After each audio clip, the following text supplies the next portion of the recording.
하고 싶은 얘기는 삼성 갤럭시 그 폭파하는 그 사건으로 먼저 이야기를 시작해 볼까 해요.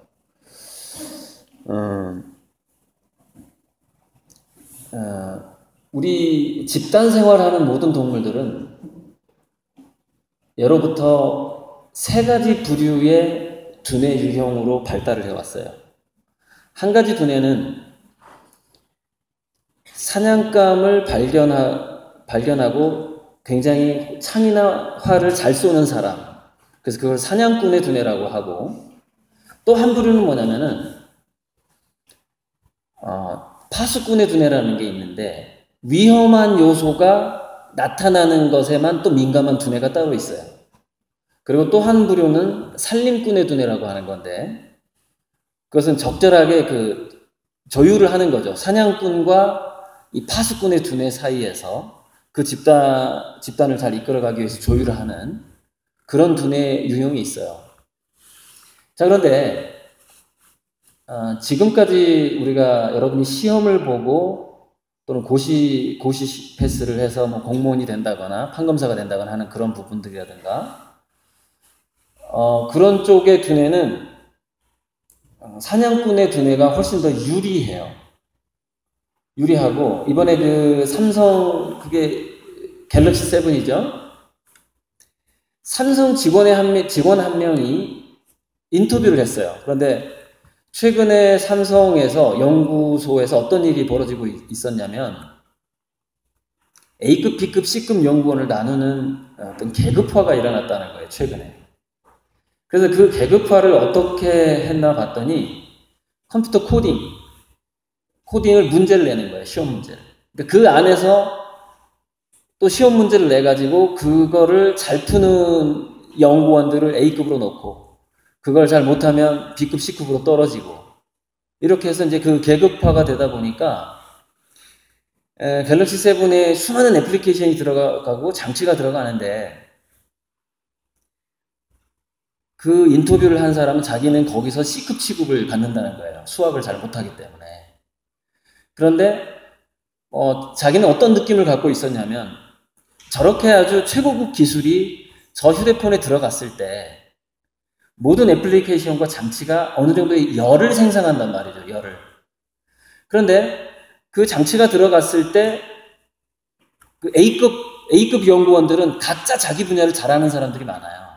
그 전체, 그것이 통합됐을 때, 그 모든 기술이 통합됐을 때 어떤 문제가 발생할 수 있다는 걸 생각을 못하는 두뇌들이야. 그게 사냥꾼의 두뇌거든요.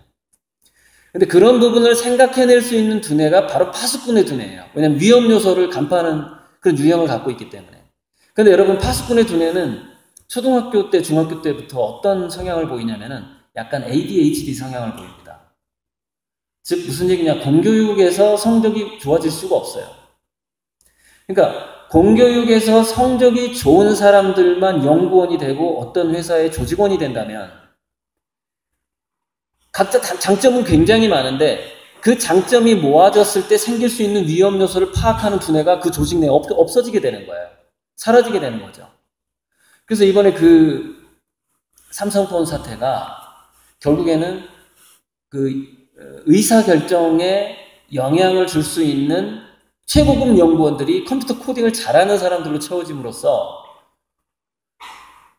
하나 한번 보면 조합하면 아주 좋을 것 같았지. 근데 그게 순식간에 90도 100도가 넘을 수 있다는 사실을 놓쳐버린 거예요. 성능은 좋게 만들었는데. 자, 그렇다면은 과거의 삼성은 어떻게 그런 복잡한 연구 개발을 하면서 사건 사고 없이 그러면은 잘 성장할 수 있었을까요? 그 어떤 CEO가 굉장히 그걸 영감이 발달한 CEO, 촉이 좋은 그런 어떤 뭐 꿈을 꿔도 미래 예지력이 있는 꿈을 꾼다거나 하는 그런 사람들이 위에 있을 경우에는 그 위험을 돌파할 수가 있어요. 위험하다라는 걸 파악할 수가 있거든, 미리.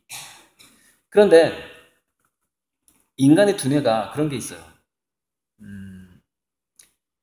그러니까 재벌 2세, 3세로 이렇게 세습이 되다 보면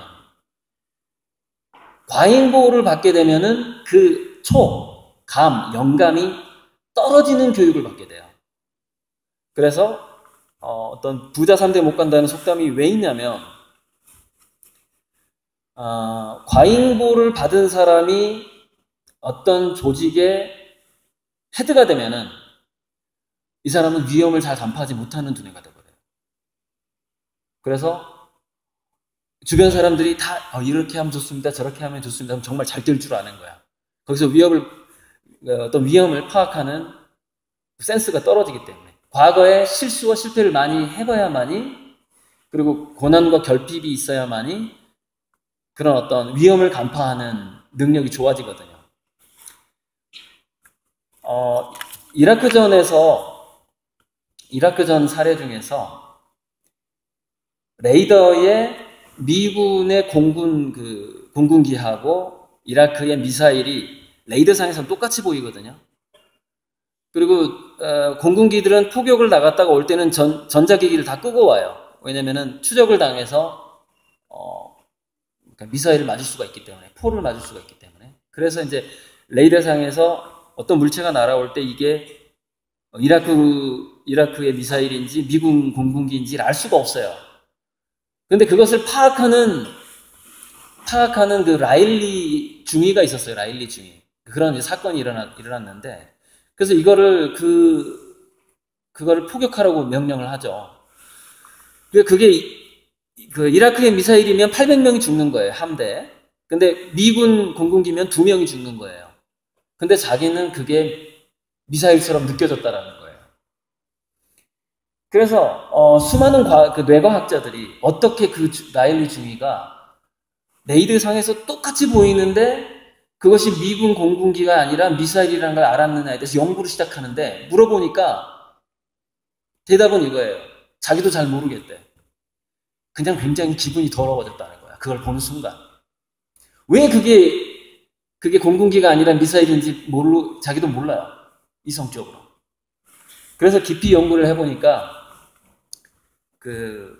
수많은 시뮬레이션 연습을 한 거예요, 이 친구가. 연습을 하면서 거기서 실패해보고 또 성공해보고 하면서 육체적으로 감이 좋아진 거예요. 육체적인 감이라는 것, 정신적인 감, 미래를 예지하는 능력, 성견지명 능력이라는 것은 실수라는 것을 해보지 않으면 절대 발달하지 않는다는 특성을 갖고 있어요. 그래서 어떤 집단이 성공 경험이 풍부한 굉장히 우등생들로만 채워지게 되면은 한순간에 그런 위험을 발견하지 못하고 몰락하게 되는 거죠. 지금 그런 어떤 부분이 이번 삼성 사태예요. 자, 그런데 이세돌이 알파고한테 지고 나서 했던